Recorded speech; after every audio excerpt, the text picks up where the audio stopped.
Imran Saifi Uttar Pradesh expressway news में आप सभी का स्वागत है। अगर आप हमारे चैनल पर नहीं हो तो सब्सक्राइब कर लीजिए, जिससे आने वाली हमारी हर वीडियो आप लोगों को प्राप्त हो सके।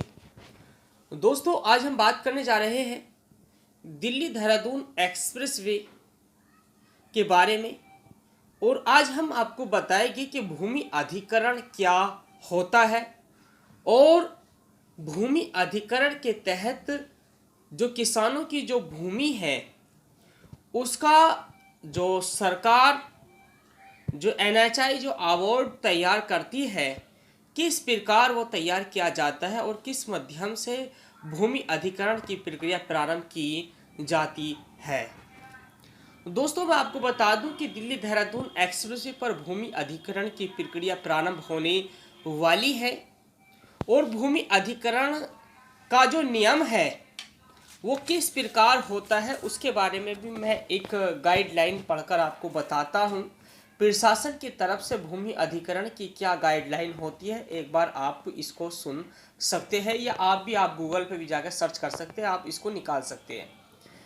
किसी भी योजना के लिए अगर प्रशासन और किसानों के बीच करार की सहमति नहीं होती है, दोस्तों, भूमि अधिग्रहण की प्रक्रिया जब लागू की जाती है, जब किसानों को सर्कुलेटों के अनुसार या किसानों को सही तरीके से मुआवजा नहीं मिलता है, तो भूमि अधिग्रहण की प्रक्रिया वहां पर प्रारंभ की जाती है।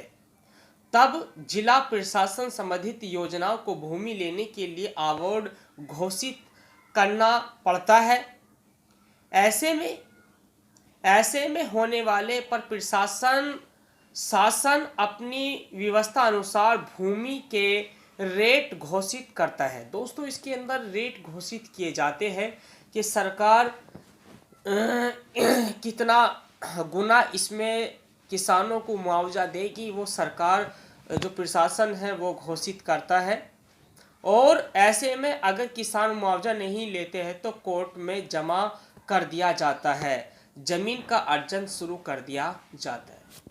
दोस्तों, अगर इस प्रकार गवर्नमेंट या आपके जिला अधिकारी जो सर्कुलेट है आपका या रेट है आपकी भूमि का, अगर वो आपको नहीं चाहता और आपकी अगर सहमति अगर आप नहीं देते हो, तो उस कंडीशन में सरकार आपका भूमि को अर्जन कर लिया जाता है, और उसके बाद में आपकी जो पैसा है वो कोर्ट में जमा कर दिया जाता है। उसके बाद में आप अपना पैसा आप उस पर आपत्ति लगाकर आप वहाँ पर कई बार पैसा आप उठा सकते हैं। लेकिन फिलहाल जो है भूमि अधिग्रहण की जो प्रक्रिया होती है वो जब होती है जब आप सहमति नहीं देते हैं।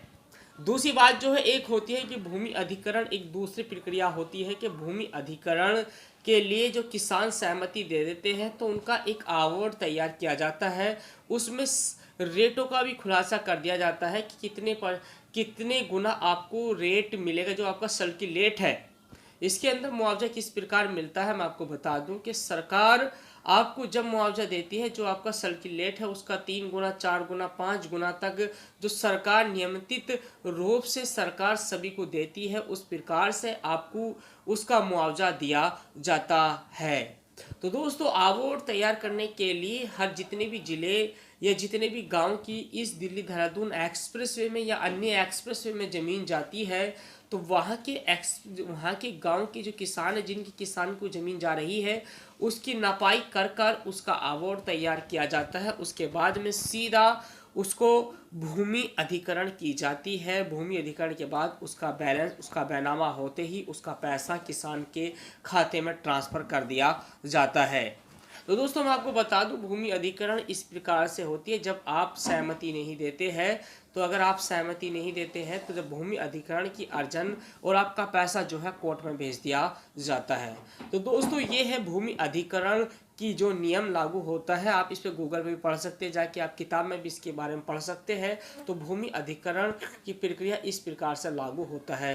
तो दिल्ली देहरादून एक्सप्रेसवे में भूमि अधिग्रहण की और कई गांव के शामली जिले के कई गांव के बागपत के और भी आने वाले वक्त में बहुत ही जल्द सभी का आपका अवार्ड तैयार किया जा रहा है, और बहुत ही जल्द भूमि अधिग्रहण और बैनामे शुरू कर दिए जाएंगे। दोस्तों, इस तरीके से हमारे साथ जुड़े रहिए। वीडियो देखने के लिए आप सभी का बहुत बहुत